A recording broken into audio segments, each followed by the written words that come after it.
CM ಬದಲಾವಣೆ ಆಗ್ತಾರೆ ಅನ್ನೋದು ಒಂದು ವಿಚಾರ ಚರ್ಚೆ ಆಗ್ತಾ ಇದೆ. ನಮ್ಮ ರಾಜ್ಯದಲ್ಲಿ 2023ರ ಚುನಾವಣೆ ನಡೆದಾಗ ಸದೃಢವಾದಂಥ ಮುಖ್ಯಮಂತ್ರಿ, ಜನಪ್ರಿಯ ಮುಖ್ಯಮಂತ್ರಿ, ಜನರ ಮುಖ್ಯಮಂತ್ರಿ, ಸರ್ವಾನುಮತದ ಆಯ್ಕೆ ಸಿದ್ದರಾಮಯ್ಯ.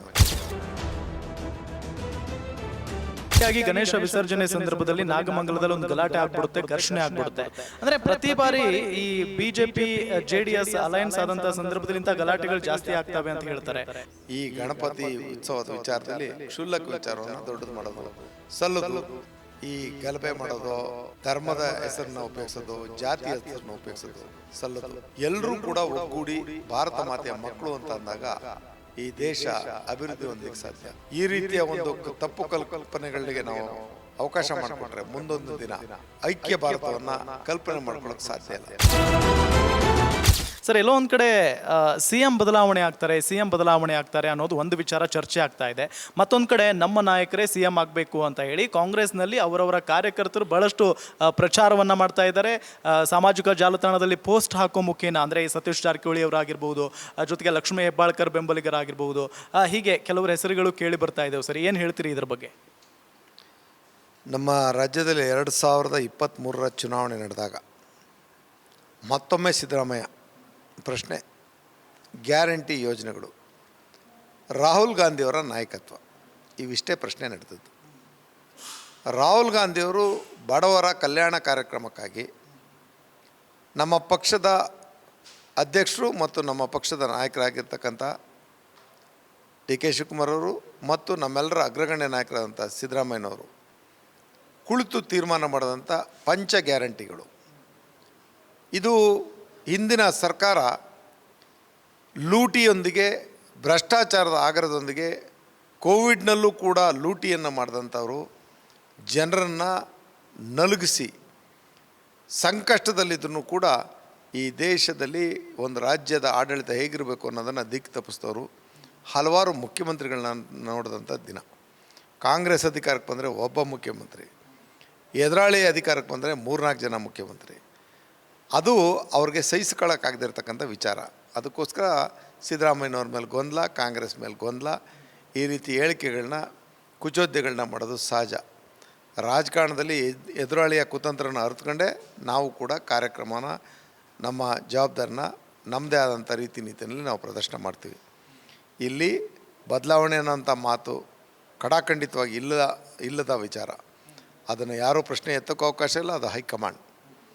ನಮ್ಮಲ್ಲಿ ಸದೃಢವಾದಂಥ ಮುಖ್ಯಮಂತ್ರಿ, ಜನಪ್ರಿಯ ಮುಖ್ಯಮಂತ್ರಿ, ಜನರ ಮುಖ್ಯಮಂತ್ರಿ, ಶಾಸಕರ ಆಯ್ಕೆಯ ಆಧಾರದ ಮೇಲೆ ಒಂದು ಪಕ್ಷಾತೀತವಾಗಿ ಅನ್ನೋದಕ್ಕಿಂತ ನಮ್ಮ ಪಕ್ಷದಲ್ಲಿ ಯಾವುದೇ ರೀತಿ ಅಪಸ್ವರ ಇಲ್ಲದಂತೆ ಸಂಪೂರ್ಣ ಬಹುಮತದೊಂದಿಗೆ ನಾವಿವತ್ತು ಸರ್ಕಾರ ನಡೆಸ್ತಾ ಇದ್ದೀವಿ. ಅದರಲ್ಲಿ ಸರ್ವಾನುಮತದ ಆಯ್ಕೆ ಸಿದ್ದರಾಮಯ್ಯನವರು. ಇನ್ನು ಬೇರೆ ಇದಕ್ಕೆ ಉತ್ತರ ಬೇಡ. ಏನಿಲ್ಲ, ಕೊನೆಯ ಪ್ರಶ್ನೆ ಸರ್ ಇದು. ಯಾಕೆಂತ ಹೇಳಿದ್ರೆ ಈ ಬಾರಿ ಸಿದ್ದರಾಮಯ್ಯನವರ ಸರ್ಕಾರ ಬಂದಂಥ ಸಂದರ್ಭದಲ್ಲಿ ಮಂಡ್ಯ ಆಲ್ಮೋಸ್ಟ್ ತಣ್ಣಗಾಗಿತ್ತು, ಕೂಲ್ ಆಗಿತ್ತು. ಏಕಾಏಕಿಯಾಗಿ ಗಣೇಶ ವಿಸರ್ಜನೆ ಸಂದರ್ಭದಲ್ಲಿ ನಾಗಮಂಗಲದಲ್ಲಿ ಒಂದು ಗಲಾಟೆ ಆಗ್ಬಿಡುತ್ತೆ, ಘರ್ಷಣೆ ಆಗ್ಬಿಡುತ್ತೆ.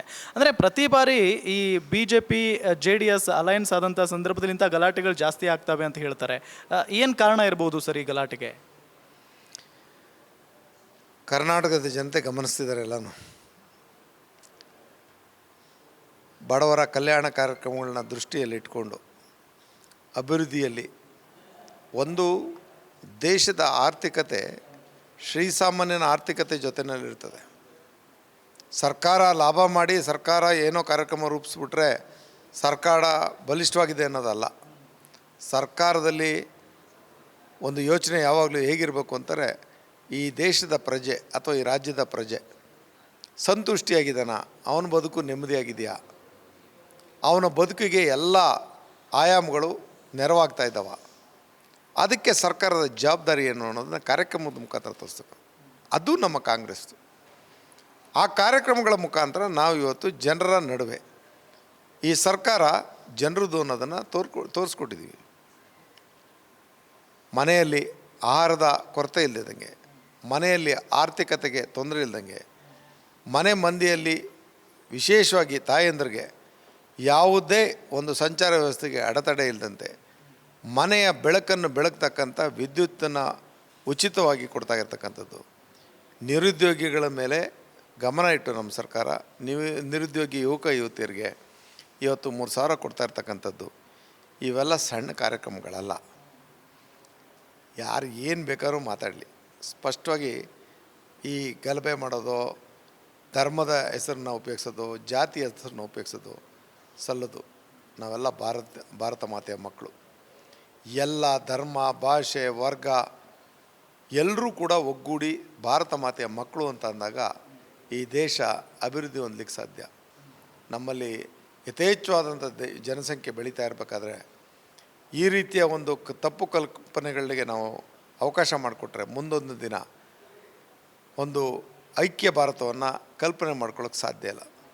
ಏಕತೆಯಿಂದ ಒಗ್ಗೂಡಿ ಅಭಿವೃದ್ಧಿ ಜೊತೆಯಲ್ಲಿ ಉತ್ಪಾದನಾ ಕ್ಷೇತ್ರವನ್ನು ಹೆಚ್ಚಿಸಿ ದುಡಿಯೋ ಕೈಗೆ ಉದ್ಯೋಗವನ್ನು ಕೊಟ್ಟು ಆಹಾರ ಉತ್ಪಾದನೆ ಅಷ್ಟೇ ಅಲ್ಲ, ಎಲ್ಲ ರೀತಿಯ ಉತ್ಪಾದನೆಯಲ್ಲಿ ದಾಪುಗಾಲನ್ನಿಟ್ಟಾಗ ಈ ದೇಶ ಸಮೃದ್ಧಿ ಹೊಂದುತ್ತದೆ.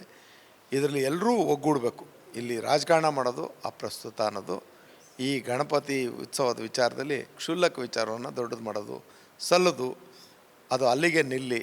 ಅದರ ಪ್ರಚಾರ ಮತ್ತು ಇನ್ನೊಂದು ಅವಶ್ಯಕತೆ ಇಲ್ಲ. ಮಂಡ್ಯ ಒಂದು ರೀತಿ ತಂಪಾದ, ನೆಮ್ಮದಿಯ, ಅನ್ನ ನೀಡ್ತಕ್ಕಂಥ ರೈತನ ಭೂಮಿ. ಈ ಜಾಗದಿಂದ ಯಾವುದೇ ರೀತಿಯಾದಂಥ ಅಪಸ್ವರ ಇಲ್ಲ, ಮುಂದೆನೂ ಇರಬಾರ್ದು. ಗ್ಯಾರಂಟಿ ನ್ಯೂಸ್, ಸುದ್ದಿ ಖಚಿತ, ನ್ಯಾಯ ನಿಶ್ಚಿತ.